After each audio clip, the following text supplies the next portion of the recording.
the King of Pentacles.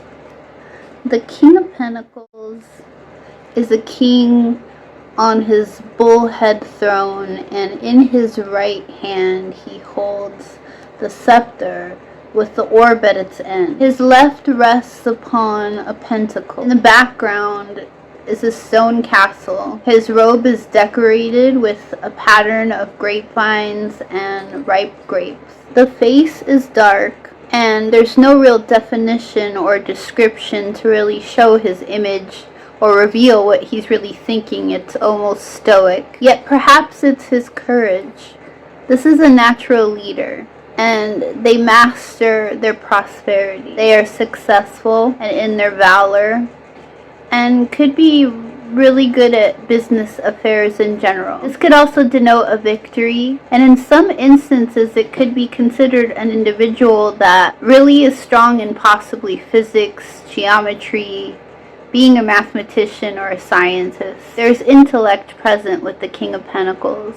They're intelligent, and with these keen insights it could be very methodical. And it does really truly denote this courage or bravery, and even like this courage to face battles or to overcome them, or to learn from the battles that you have experienced to grow from them. Could be a possibility of shrewdness. However, it's practical, because this individual would be reliable and really committed. They will have a nobility about them. But going back to this business aspect, just almost like this normal intellectual aptitude in business. And it could also represent something really simple, kind of like creating your correspondence and using all the elements available to you in the earthly aspect. Now, they can also handle and govern by nature all four elements.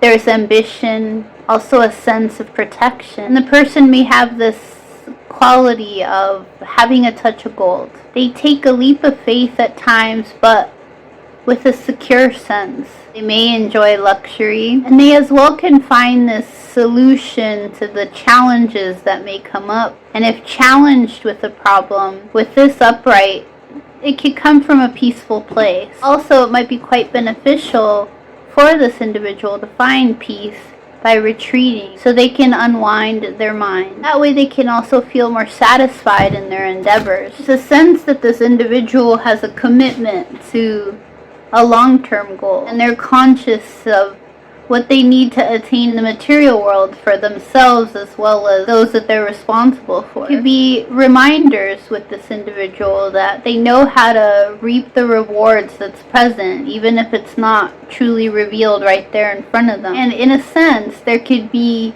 pride in your achievements, but for a very good reason, because this person could be very accomplished. They could be looked at for their extraordinary abilities and abilities to find opportunities, and being able to sense that there's endless possibilities. There's many enterprises that could be involved in this individual's life. They could be abundant, of course, naturally, possibly a philanthropist. They support others as well and attract abundance, as I had mentioned, possibly in a magnanimous way, or just having this magnanimous quality to them. This individual isn't one that necessarily just gained wealth from it being handed down to them. They've worked hard to achieve these things. They've gained this experience in their victories and their battles to be able to manage what they need to well and govern whatever they need to oversee. On the reverse, it could be someone with ugliness as their quality, not necessarily by image, but maybe the image they create in their reality. When it's reversed, it's an imperfection, but imperfection that actually could be corrupt, or as well could denote perversity or a defect of some kind, danger in some way. It could also mean that the person is weak, because this is the earth element or the qualities of earth, where an upright King of Pentacles would be strong and handle his earthly elements by being rooted almost like a tree. But on this end, it would make them weaker if it's in reverse or put them in some sort of peril. There could also be a sense here where it's reversed, that what you're trying to get into could be an empty promise, and it's just not practical. There could be a suffering in some way, or suffering in losses in general, denotation that there was a loss of battle. This can also mean that the person just lacks courage to try to work out the endeavors that they could really be focused on. They also may not know how to have the courage to defend the things that they need to defend, even specifically to the material world or to their kingdom or whoever they manage. Possibly be also a stubbornness or an instability, or just a feeling of dissatisfaction in general. There's a need here to be focused when it's on the reverse. Try to get grounded, even in your everyday, day-to-day, work or grind.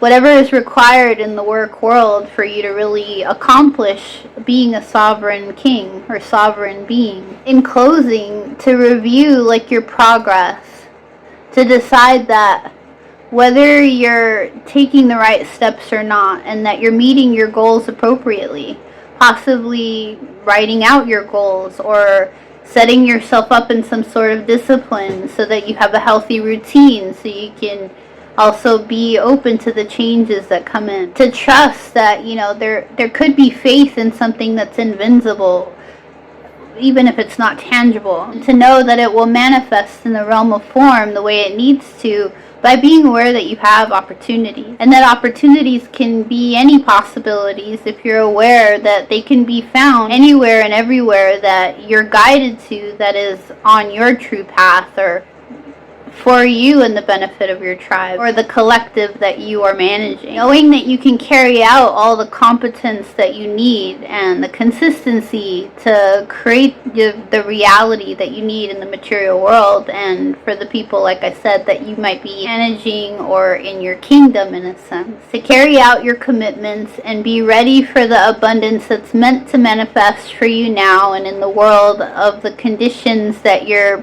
putting yourself in and meant to align towards, to form it for the highest good of the people involved as well as for yourself.